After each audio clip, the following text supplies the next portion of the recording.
La vie de Robert Service, qui fut nommé le Kipling canadien, n'a jamais été évoquée en français.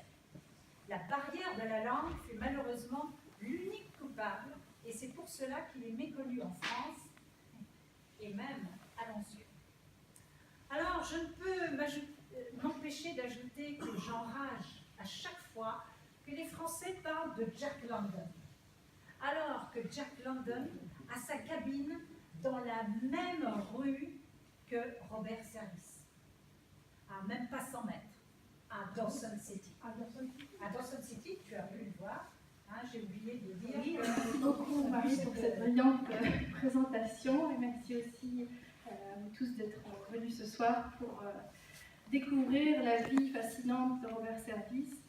J'espère qu'elle vous fera voyager tout autant que j'ai voyagé lors de mes recherches. En effet, je me suis plongée à la fin de mes études sur l'histoire de Robert Service.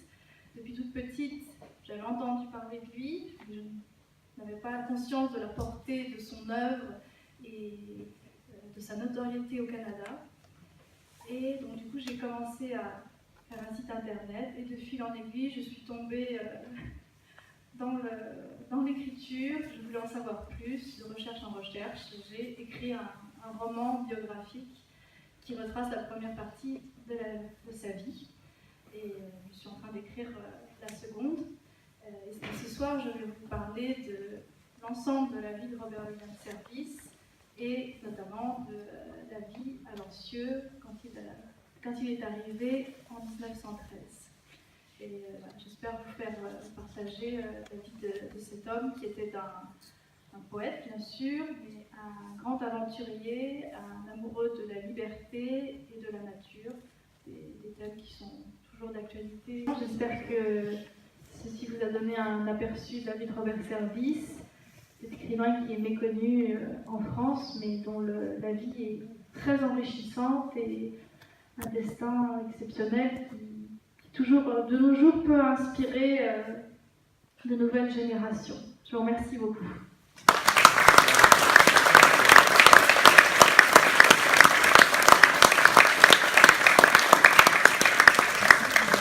Voyager, merci de nous avoir fait rencontrer et connaître, découvrir Robert Service, tout ce qu'il a fait.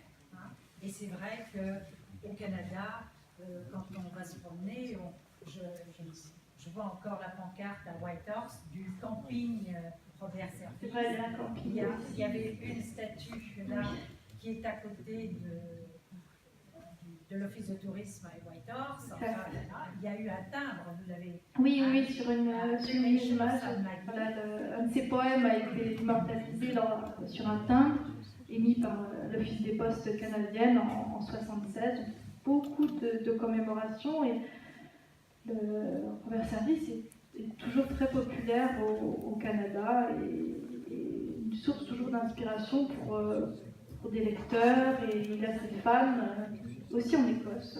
Beaucoup Donc le timbre représentait Sam Maggie entouré de feu et qui a un grand sourire parce qu'il fait enfin chaud. Oui, monsieur. D'abord, bravo pour votre présentation. Je crois que j'étais un de vos premiers lecteurs. C'est ça, et le plus rapide, je crois, en une semaine. En une semaine sur la plage de Saint-Cieux, j'ai avalé votre roman. Je trouve que c'est un roman d'aventure, c'est très très bien écrit. Et c'est vraiment c'est passionnant. Voilà, moi qui ne suis pas un grand lecteur, j'ai été pris. Vous rendez le personnage très attachant, très addictif à l'aventure. Oui, voilà. On se prend au jeu de ce héros, qui en plus est un destin vrai, parce qu'il a existé, et de sa vie. Et, voilà. Et alors j'ai deux questions. Une, c'est comment vous avez fait pour réunir tout ce matériau, parce que c'est incroyable. On vit avec le personnage. Donc, je me dis, pourquoi pas à ce moment-là, sous forme de roman d'aventure, où le personnage va parler à la première personne et faire voyager son lecteur à ses côtés. Voilà, c'était pour toucher un public plus vaste, et je me sentais à l'aise de cette façon.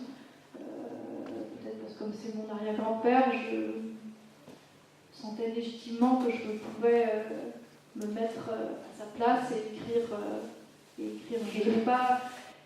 Pendant mes traductions, j'ai préféré, j'essayais plutôt de retranscrire le sens que la rime, parce que je n'ai pas fait de rime dans mes poèmes. C'est encore un travail supplémentaire à effectuer, mais c'est pas facile si on veut garder la même pensée pour une poésie. C'est pour ça, je pense qu'il n'a pas été traduit, c'est parce que le travail est assez compliqué.